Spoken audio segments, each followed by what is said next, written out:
Control is the latest third-person action-adventure game from Remedy Entertainment, the developer of games like Alan Wake and Quantum Break. The studio is well known for their often weird and paranormal-filled adventures, which mix unique narratives with exciting yet challenging gameplay. Taking place inside a seemingly sentient government building wrapped in red tape and shadowy operations, conspiracy is often fact in Control.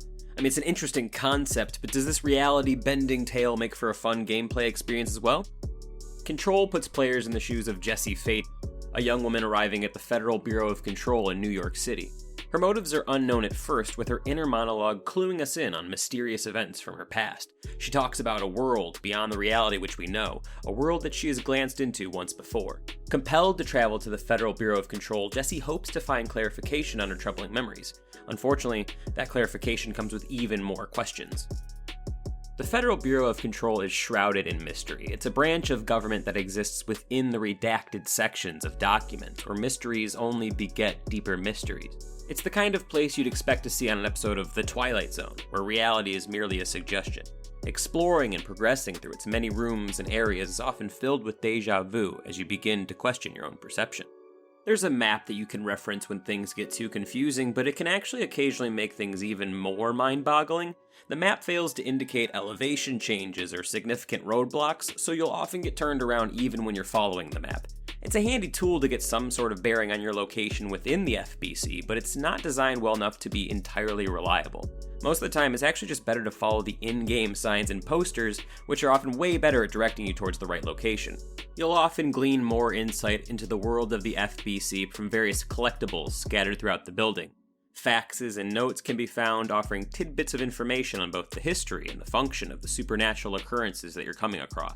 This trail of information was consistently interesting, and it compelled me to search every nook and cranny of the oldest house. Gameplay in Control is a good mixture of exploration and third-person action, with an emphasis on fast-paced and diverse combat.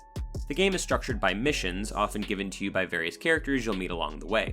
Although discovering the secrets of the FBC and Jessie's past are the main focus of the game, there's plenty of intriguing side content to investigate as well. Various side missions and combat challenges can be undertaken, awarding players with crafting materials, gun mods, and experience. Occasional puzzle-solving elements shake up the pacing, forcing you to slow down and take a breath. There are also a handful of secret areas and hidden bosses to discover, which adds a new depth to the gameplay and provides a dash of replayability as well. Your main enemy in Control are entities simply described as the Hiss, which take on a variety of forms and can possess humans as well. Encounters with the Hiss usually erupt into chaotic and supernatural firefights, where you're never quite sure what the enemy is capable of. Luckily, Jessie is well equipped to deal with them. The gunplay revolves around your service weapon, a gun that can shift between forms with the tap of a button. You can unlock new forms as you progress, and each form can be upgraded for extra strength. Various weapon mods can be equipped and crafted, granting passive bonuses like increased headshot damage or a rate of fire increase.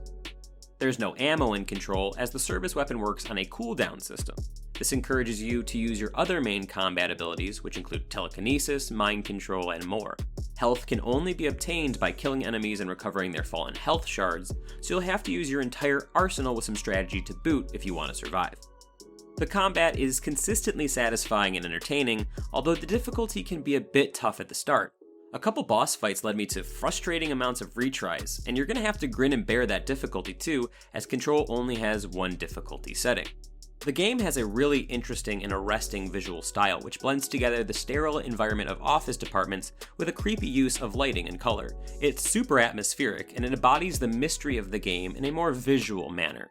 The base experience isn't exactly scary, but it is ripe with some unsettling imagery and a generally creepy vibe. The visual design of the game's environments go a long way in furthering the supernatural feeling as well, as each new area brings unique aesthetic surprises. When gameplay gets chaotic, Control also becomes quite a spectacle, with destructible environments and tons of particle effects. I was consistently compelled by Control's visuals, which work very well to set the tone.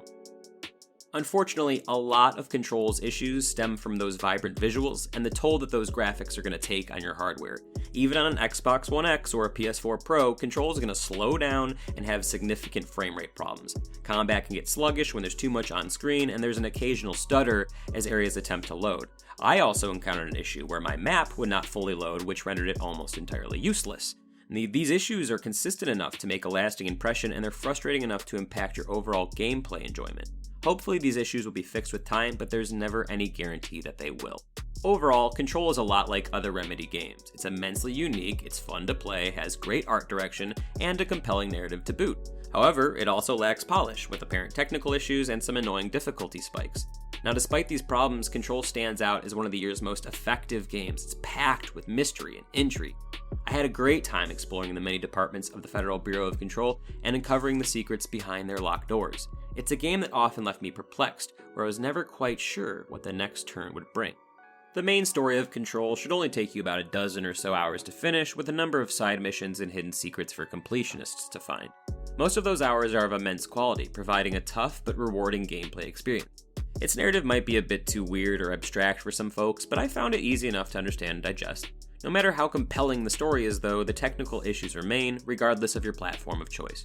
As long as you approach Control with an open mind, I'm confident that most fans of action games will enjoy it. I mean, if anything, it's an ambitious title with a stylish supernatural flavor, and in my opinion, that's worth celebrating. We award Control an 8.5 out of 10. To read our full review, head over to the website a90skid.com, and be sure to check out our channel for more great live streams, reviews like this, and other gaming opinion content. Thanks for watching.